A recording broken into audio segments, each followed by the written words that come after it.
Gandang araw po mga idolo. So tayo ang gagawang halo-halo. Ito po yung langka. Ito yung hinog na mangga. May pulbos ng gatas po yung sa ilan na masukal, saka keso. Keso. So lalagay natin yan ng saging. Ang saging natin, ang hirap balatan na.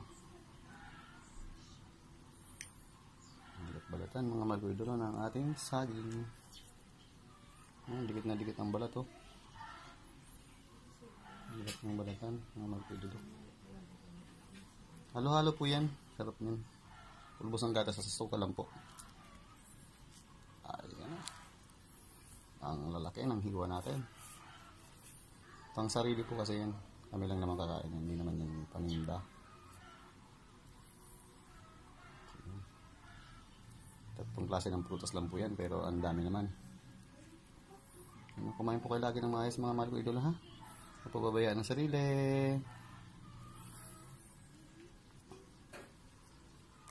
Dagan laging kalusugan po, ah. Ang hirap balatan ng ating saging. Dikit na dikit, oh. Hirap ng balatan mo. Nipis ng balat.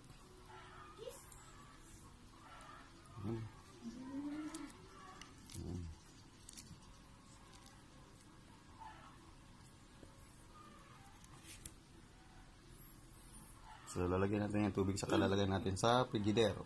Yan yan. Ang hirap pala ito.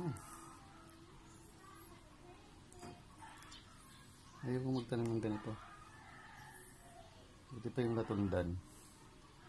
Yung balatan ito, ang hirap, ah. 10 piso lang kasi bili ko po nito, 2 sapad na. Palengke dito sa amin. Ayan, ah. Sarap niyan. Ang laban sa tag-init. Halo-halo. Na may isang katutak na prutas. May mangga, may langka, at saging. Nung una po may ubas. Ubus na yung ubas. Pero ngayon may keso naman. Buko pa sana, tinatamad akong manungkit. Saka matataas na, parang di naabot ng ating sanggot. Hindi naman po ako marunong mag-akyat ng buko. Masungkit lang po natin. Sarap na. Sarap, sarap.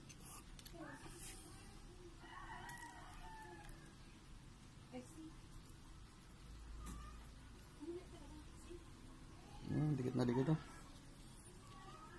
Yung pagbalat natin ganyan na.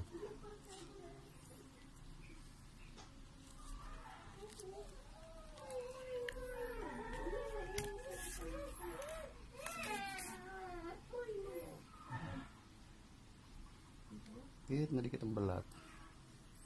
Balatan tayo. Nahirapan natin damdamin ito. So yan na po muna. Ingat po kayo lagi, ah. Kumain lagi maayos. Bye-bye! Mga mahal kong idolo. Paalam muna po. Salamat.